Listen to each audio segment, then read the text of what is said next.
ஒவ்வொரு நாள் விடியும் போதும் கயலுக்கு புதிய போராட்டம் தான். அதிகாலையிலேயே எழுந்து சந்தைக்கு போய் காய்கறிகளை வாங்கி அங்கிருந்து பஸ் ஏறி வியாபாரம் செய்யற இடத்துக்கு போறது, மறுபடியும் 2 பேருந்துகள் ஏறி நகரத்தோட ஓரத்துல உள்ள தன்னோட வீட்டுக்கு போறாங்க. இதுதான் கயலோட வழக்கமான வேலை.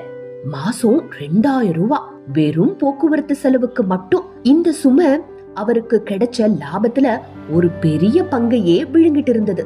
தன்னோட 2 குழந்தைகளை வளர்க்கவும் குடும்பத்தை நடத்தவும் இந்த 2000 எவ்வளவு முக்கியன்றத தெரிஞ்ச கயல் ஒரு விடியலுக்காக காத்துட்டு இருந்தாங்க. கயல் எதிர்பார்த்த விடியல் திமுக அரசாங்கத்தோட வருகையால அவங்க வாழ்க்கையில வந்துச்சு.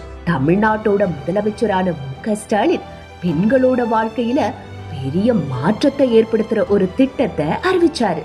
தமிழ்நாடு முழுக்க இருக்கிற அரசு பேருந்துகள்ல பெண்கள், மாற்றுத்திறனாளிகள், திருநங்கைகள் இலவசமா பயணிக்கலாம்னு வெளியான திட்டம் பெண்களோட தன்னம்பிக்கையையும் பொருளாதாரத்தையும் அடுத்த கட்டத்துக்கே எடுத்துட்டு போச்சு.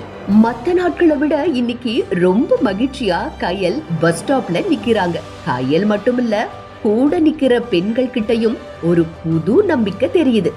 இதுக்கெல்லாம் ஒரே காரணம் இதோ இந்த பிங்க் பஸ்ஸும் இதை ஏற்படுத்தி தந்த முதலமைச்சர் மு.க. ஸ்டாலினும் தான்.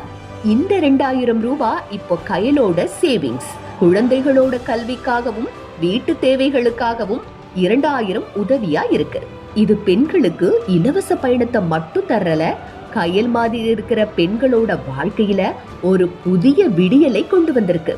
தன்னம்பிக்கையும் விதைச்சு பெண்களும் சமுதாயத்துல மரியாதையா வாழ்றதுக்கான பாதைய ஏற்படுத்தி கொடுத்திருக்கு.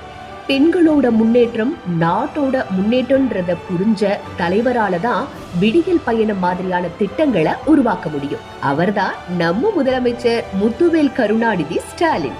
மகளிர் வாழ்க்கையில் இனி அவர்கள் பெறப்போகிற அனைத்து விடியலுக்குமான தொடக்க பயணமாக இது தொடரும்.